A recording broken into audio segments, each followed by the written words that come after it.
fixing. Mr. Peanut dies at 104, 104 years old, saving Wesley Snipes and comedian Matt Walsh. Okay? Now, we'll just show it to you. Okay? Now, first thing to note here is that, it says, don't drive like a nut. Professional driver on a closed course. Do not attempt. Okay, and this is the Peanut Mobile right here. It's a little hard to see. Peanut Mobile, which it looks a little like the Wiener Mobile. It's been around a long time, and I'll go. It goes a little too fast, so I'll take you. Here it comes around the corner. Oh, look out! That was an armadillo. I don't know if you saw that. There's the armadillo in the road. Just shows you, don't swerve needlessly. I once hit an 8-point buck. I plowed right straight into it. Kaboom! About 3 in the morning. In the middle of the freeway, just standing there. Anyway, it totaled my custom. Okay, this was another point I liked. The three of them have the time to dive out the back, which, of course, if you've ever been in an accident, you know you don't. But then they have this, the planter's can, luckily gets right face forward, front and center on and it looks like there's all kinds of other planter's cans flying through the air. Oh well, never mind. The wonder of CG. And over it goes, over the cliff. And they're hanging on a branch that's cracking. Let go. No, you let go. Hey, Mr. Peanut, no, you don't. Don't do it, Mr. Peanut. No. Peanuts don't weigh very much. Maybe he'll be all right. Maybe not. Okay, so anyway, I'm not 100% sure. Oh, you got to hit pause first. Ugh. YouTube is so putsy. Anyway, I'm not quite sure. This isn't the commercial that's going on the Super Bowl. For all we know, he might have survived because peanuts are. You can drop a peanut from as high as you want. It's not going to go very. Terminal velocity for a peanut. It's like a squirrel when it falls off the tree. God designs these things so they can fall. Peanuts grow underground, but nuts. My daughter says, don't keep restating. She puts it on double speed when she listens to me. Anyway, in the third quarter of the Super Bowl, if you'd care to watch that long, we'll see. I think Kansas City's going to mop the place up. But anyway, that's my pick. Because if San Francisco hadn't played Aaron Rodgers, they wouldn't have won so easy. I'm a Packer fan, but not an Aaron Rodgers fan. He's a California dreamer. Let's go on. Okay, now I'm just working my way into Super Bowl commercials, so I hope you enjoy that. Okay, the next big story: Amazon is developing a hand scanning payment option. Okay, and they're going to scan your palm. And for those of you apocalyptic sorts, Revelation, I think it's 13, says that everyone will get. It's only the 11, 12, 13, someplace in. Will get a mark of the beast with their right hand or their forehead, and unless you have that, you can't buy or sell without it. I don't know. This is probably not it, but it just proves that it's possible. Now, alongside that, it says that the false prophet will give voice to the beast, and it will be a statue or something, AI. And the drum has its latest cover star, a virtual influencer named Floresta. So we went up here to Floresta's Instagram, her Instagram profile. She hasn't tweeted much yet, but you can see if you scroll down a little bit, that means forest. She looks like a Second Life character. Not that good, not that well done, I wouldn't say. Too shiny and spooky eyes, but the point is we're getting 2020 is supposed to be the year of the virtual influencer. The heck with real people. We can hire robots to be on camera.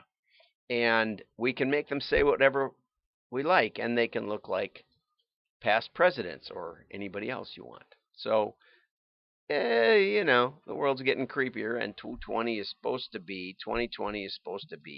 one of the places where that happens. Okay, now I've been wanting to get to Stephen's article for about a week, and so I keep queuing it up, and here it is. And it says data will lead marketers into a new world in 2020. And the hard part for me is, Stephen, I have to say that I've been hearing this since 1978. And if you get my book, Spinning Straw into Gold, which I should have a copy because I do refer to every now and then, but it's on Amazon. I point out that R.R. Donnelley created the ability to custom assemble Farm Journal, and they figured out that pig farmers were different than wheat farmers. That's about as far apart as you can get, and that if they could charge more for the ads if they had them tailored more to the particular kind of farming that somebody did. And for literally now 50 years, almost 40 years, we've been hearing that everything is going to be super personalized. But the fact is, I don't want everything super personalized. I want to read articles that are weird. Yeah, sometimes, Pocket brings up some AI articles that I think are interesting, but more often than not, think of your Netflix recommendations. Think of anything that's curating for you. It's just not what you want. You'd rather go to a real publication and see what they got today, like Target Marketing is a good example. So when we get this idea that this is going to be the year, finally now, 42 years later, this is going to be the real time when we're going to get it all figured out. Every channel will be interactive, and of course, we've been talking about interactive TV for literally decades. I watch a lot on streams.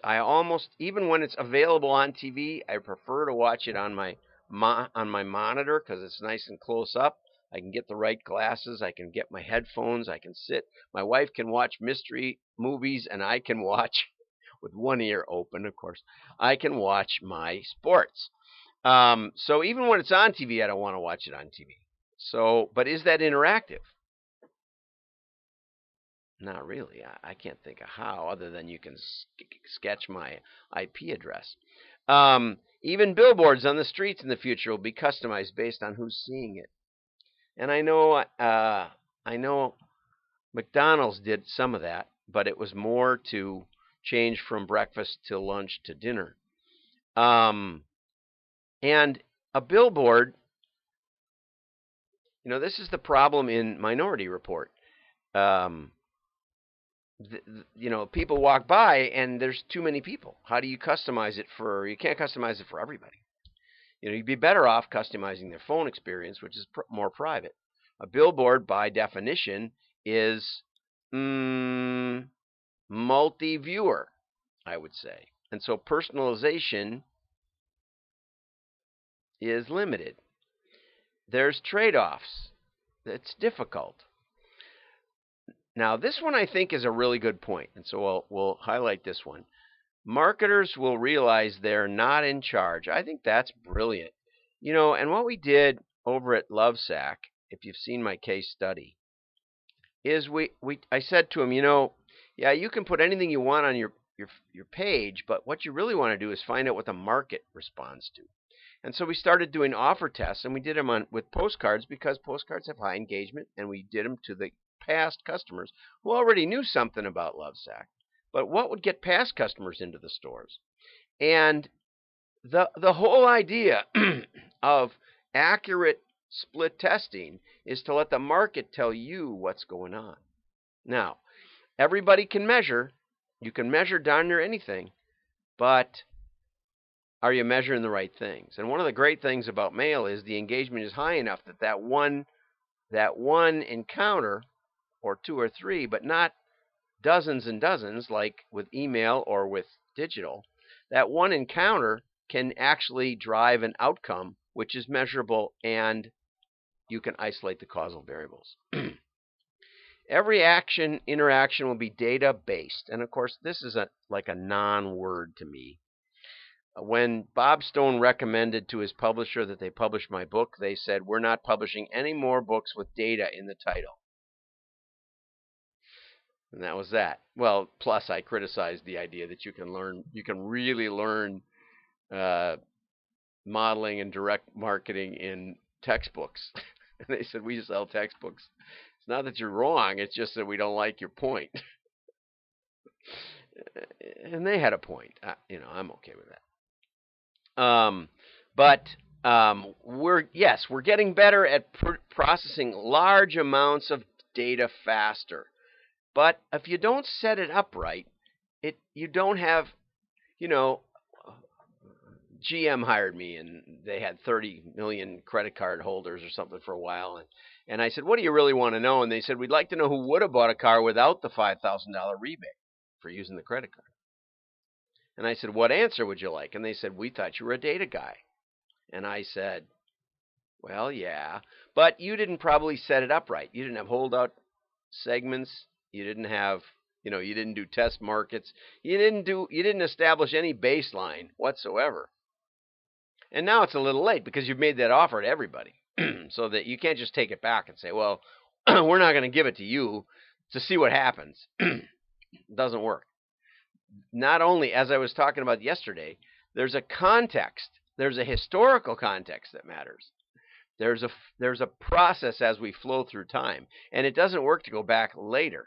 Sometimes it does. It's not impossible to establish some kind of baseline based on, recidivism in general of your customers and compare that to the boost that might be produced by the 5,000. But it's distant historically, okay? And that distance creates problems. So Stephen goes on and says, the second keyword is in real time. Now, as I pointed out endlessly, there is no such thing as real time. You want to know the present? Okay, let's go. Here's the present. Oh, it's gone. As soon as you heard it, it was gone. There is no present. There's past, which is gone, and there's future, which hasn't come yet. And that line between the two is, does it even exist? It's a curious thing to think about real time. So what we really mean is recent enough so that our responses seem spontaneous. I think that's an excellent definition of real-time data, is that our responses seem spontaneous. Now, I think the other thing that's really hilarious about that is they seem spontaneous. The Turing test. And good luck with that. My browsing history yesterday, I don't remember what it was, right? So spontaneously reacting to that is a little late. Most of my retargeting is too late. I've already bought it somewhere else. I was just doing a little research. I now have learned to go on private browser windows if you're going to look up something on Amazon. Otherwise, it follows you around for 2 weeks, even though you bought it 3 minutes later on eBay. Okay. We may have less than a second before they move on. Yeah, okay. Marketers must stay relevant. Every second, you got to change your message to be relevant. This is just what my problem, Stephen, is. This is, and then we can't show how much we know about the customer, or it's creepy. Yeah, that's true. So we're in this paradox where we have to have infinite real-time data. We have to test and be interactive and have it in 1 second increments or less, but we can't tip our hand and say we know something about you.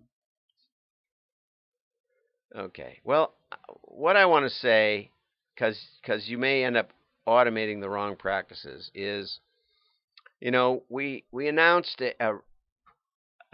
a risk-free test opportunity for machine learning, and I would offer that again. If you're not sure about your customer segmentation, we'll put a line in there that we We guarantee we'll beat what you're doing by 20%, or it's a walk away, right? And the last one we did, we're getting new results from the next one, which I'm so excited about. But the last one was well over 100%. So we beat the goal by 5 times. So it's not even close. And this has happened against modeling companies all over the world. Let's start with something actionable, because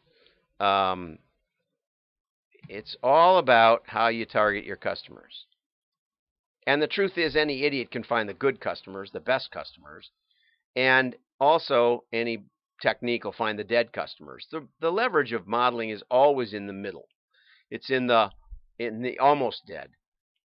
That's that's almost dead is not the same as mostly dead.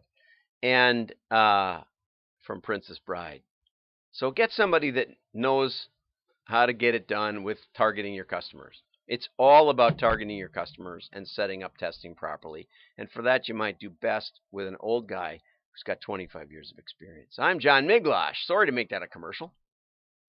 Sorry, Stephen. Come back on the show and we'll talk again. And you can defend all these points, although it sounds like most of the articles I read on machine learning and AI. I'm John Miglautsch. Like and share. Your friends will think you're smart. Bye-bye. Oh, thanks for the snazzy heart. Bye-bye.